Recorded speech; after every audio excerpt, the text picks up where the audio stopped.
Good morning, students. Today we are going to study about the third module. Concept is a Java inheritance. As I already told in the class, there are main three pillars of the object-oriented programming language. One is encapsulation, inheritance, and polymorphism. So in the last video, I have uploaded about the encapsulation concept. So today we'll study about the inheritance property. So the definition says that inheritance is the process by which one object acquires the properties of another object. Here in this case, what we have to do is that already we have to define a class which will have some properties.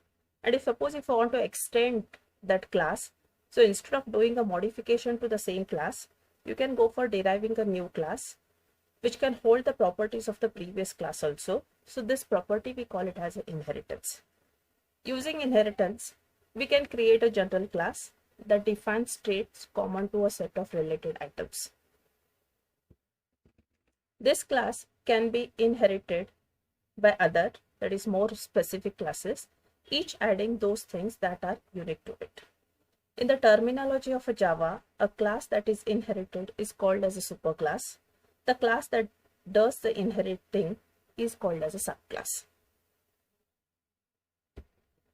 So this is a syntax of defining the superclass and the subclass. First, you have to go for defining a superclass by giving class, superclass name, opening and closing braces.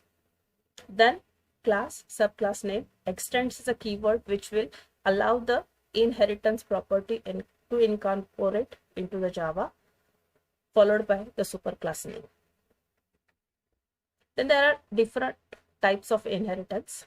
First one is a single inheritance, hierarchical inheritance, multi-level inheritance, and multiple inheritance.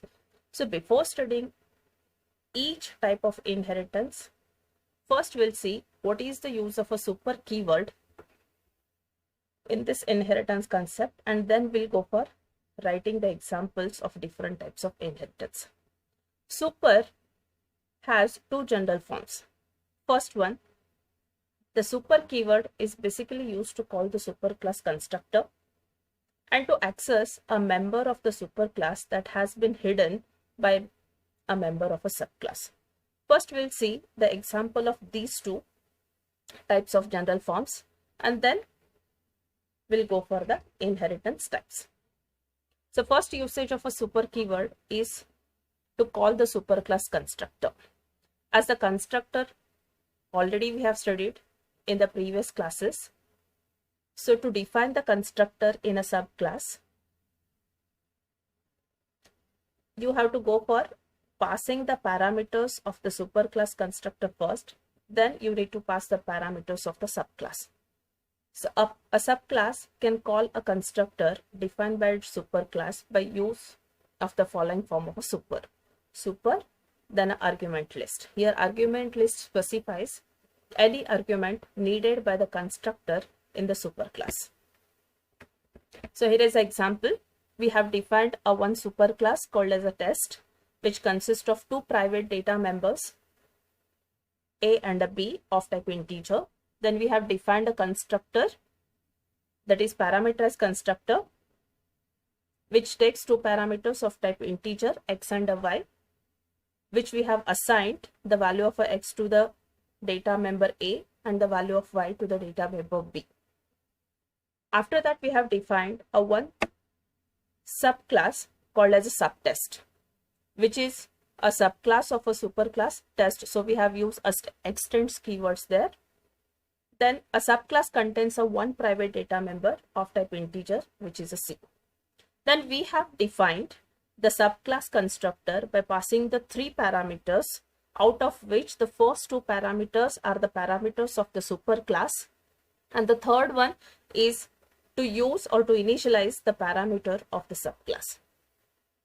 So after that, we have used a super keyword to which we have passed two variables x and y, which belong to the superclass constructor, and then we have initialized the value of a z to the C. So this is an example of using a super keyword to call the superclass constructor.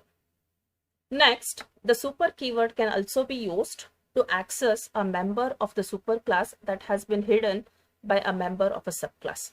Now suppose a superclass as well as a subclass contains the same data member, that is I.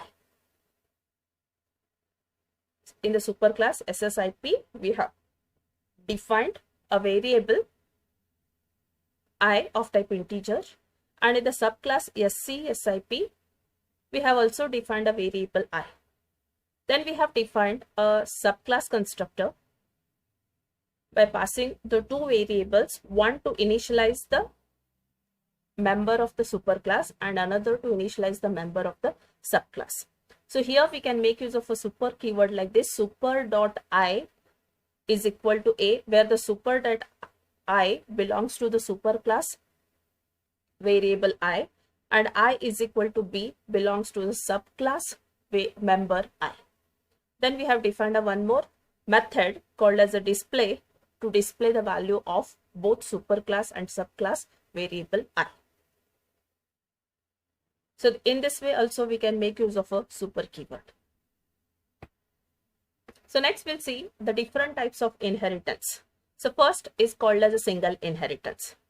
The process of deriving a one subclass from a one superclass is called as a single inheritance. For example, here suppose we have defined a one superclass called as A, and we are going to derive a one subclass called as B. So here this type of inheritance is called as a single inheritance.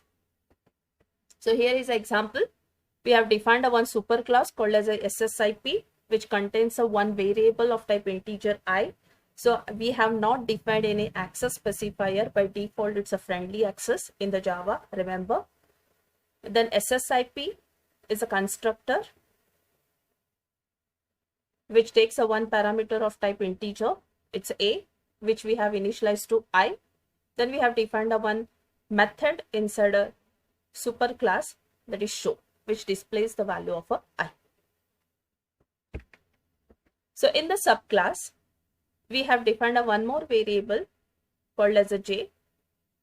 Then we have called a superclass constructor by making use of a super keyword here. Then we have initialized the value of a B to the J. Then we have written a one more method called as a display to display the value of a J.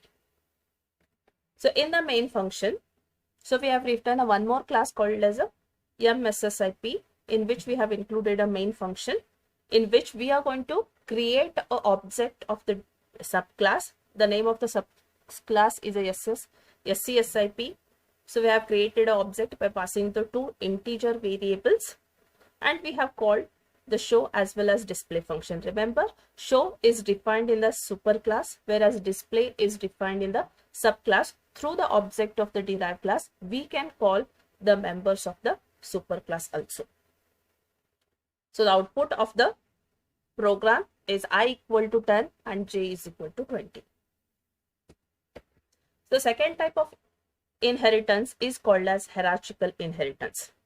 The process of deriving more than one subclass from the single superclass is called as hierarchical inheritance. Here you can see the figure in which the name of the superclass is A, from which we have derived three subclasses B, C and D respectively. Here is an example. So we have a superclass called as a person, which consists of three fields: name, address and ID. We have defined the default constructor, then a parameterized constructor to initialize the values to the name, address and ID. Then we have defined a one more method called as a show to display the name of the person, ID of the person and address of the person. So now this is a superclass from which we are going to derive two or a more number of subclasses